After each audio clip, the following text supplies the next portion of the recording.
Hi, it's Dr. Taylor Burrowes. Thank you for tuning into my video today. I want to talk to you about submissiveness in relationships. So if you haven't been here before, don't forget to hit the subscribe button. And if you like the video after watching it, please do give it a thumbs up for me and leave a comment down below. Let me know what resonated with you or any questions that you might have. And speaking of questions, there is a notes section with lots of links if you want to stay in touch or reach out. There's my email address, my website, my social media handles. There is a sign-up link for the newsletter. And if you need to look into booking a session with me, I am a licensed mental health counselor and a licensed marriage and family therapist with a PhD in marriage and family therapy. So I am your mental health and relationship expert, and I can answer your questions and give you a customized, personalized, one-on-one with any of the issues that you may be going through, any difficulties or stressors. I'm happy to help you work through those. I've got over 13 years of clinical experience. So now I'm doing it online and I'm really enjoying the work that I'm doing. So I'm here for you if you need me. So today about submissiveness or submission. Basically, when it comes to a healthy relationship between a man and a woman who's heterosexual, it's really important for there to be somewhat of an expectation or roles being met. You don't want to go into a relationship floundering, not knowing what the structure is, right? So you're going to have these types of talks along the way as you get to know someone. What do you value? What do you aspire to? What are your likes and dislikes? Make sure that your lifestyles align so that you have the same goals for the future, not just your personality and your chemistry, your sexual intimacy, but all of those values and standards are really, really important in the vetting process while you're filtering through the people that you're dating. Now, once you get to that point, hopefully you're a healthy human being and you're mentally fit, you're physically fit, and you're somewhat financially stable and you're able to bring a lot to the table, right? Man and woman. Very important that both parties are bringing a lot to the table. And so once that happens, you can start to cultivate a healthy relationship together. And the best types of relationships are going to be ones with the shared values. So let's assume that the shared values in this situation are ones where the woman is feminine and the man is more masculine. And in that dynamic, it's going to be really important for there to be a leader, someone who, not necessarily to be an overbearing, dominant leader, but someone to take the leadership position as the captain and then the other person to be the co-captain. And if you've ever been around or seen any sort of movies, or hopefully it's a more realistic version, but if you've seen anything with ships involved in a captain and co-captain, they're a team and they work very well together. They know what to do, they know what their skills are, their roles and expectations, and they're able to perform their roles successfully, smoothly.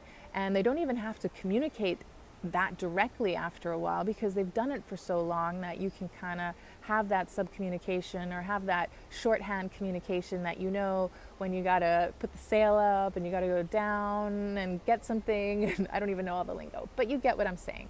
So in this case, the female is going to be bringing all of those feminine characteristics, and in her role, it's going to be more submissive as the co-captain, and the man is going to have more of the deference. So that's the word that I like to use because to me it communicates respect. So the woman is going to be respecting ultimately that man's role as the captain. And even if she disagrees, that's fine. You can give your input just like a co-captain would, but ultimately the captain makes the last call, right? Somebody has to make the last call. Even me, when I'm on TV and I do the news, there's a director and a producer. And when something goes wrong or whatever, someone has to make the call. And there's a particular hierarchy so that it's not just chaos and nothing gets decided and then it's a mess.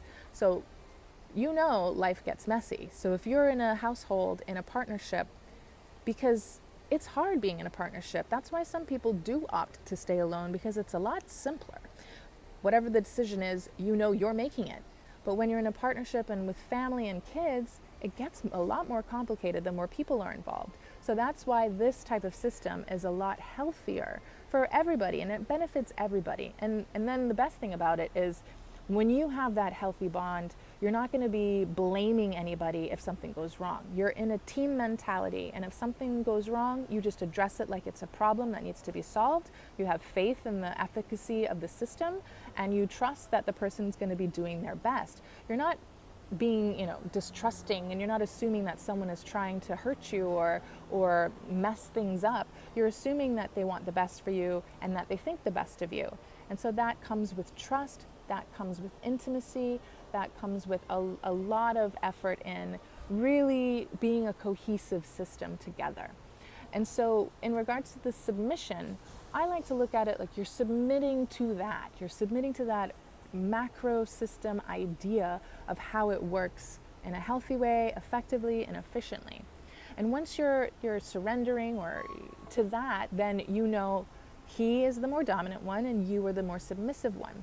But again, it doesn't mean that you don't play a role. You do have a say.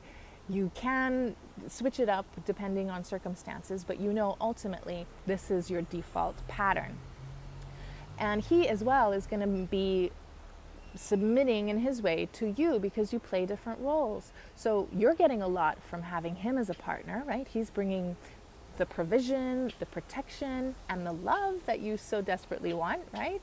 Because women love to be validated. They love to be listened to ad nauseum. They love to have that person there to give them attention and to shower them with all of that sexual intimacy that they also want to be desired. And men also need to be getting value from their female partner, and that's usually those feminine characteristics of pleasantness, support, warmth. They want affection too. They want sex. They want that touch. But ultimately, they want to know that the household is safe and it's secure. It's not chaotic. It's well kept, and you can do your own thing and have your own individual time and personality, of course, whatever it is that is important to you, but you don't want that to overshadow the entire team or the entire system. So it's really important to keep that boat floating and steering well in whatever waves or storms or weather comes your way. So you can't lose focus and lose sight of that by then becoming too inward and only thinking of oneself. So you always have to bring it back to the couple, to the home, to the family, to the system. And that's one way that I like to look at it and describe it to you so that it makes more sense. I know a lot of people are triggered by that concept of gender roles or submission or dominance, but I think we just take it way too far and you're not seeing the utility of it. And instead of being reactive, it's really important to think about when things feel right, when you're intuitively in sync with someone. You know that you're at your best and you're at your most feminine, and they're in that position of strength, right? So let them be strong, let them protect you and provide for you. And it doesn't mean that you are powerless, but just that there is a leadership dynamic that works best. So that's it for now. Again, leave comments or questions below and reach out to me if you'd like a one-on-one. So have a good day. I'll talk to you later. Ciao.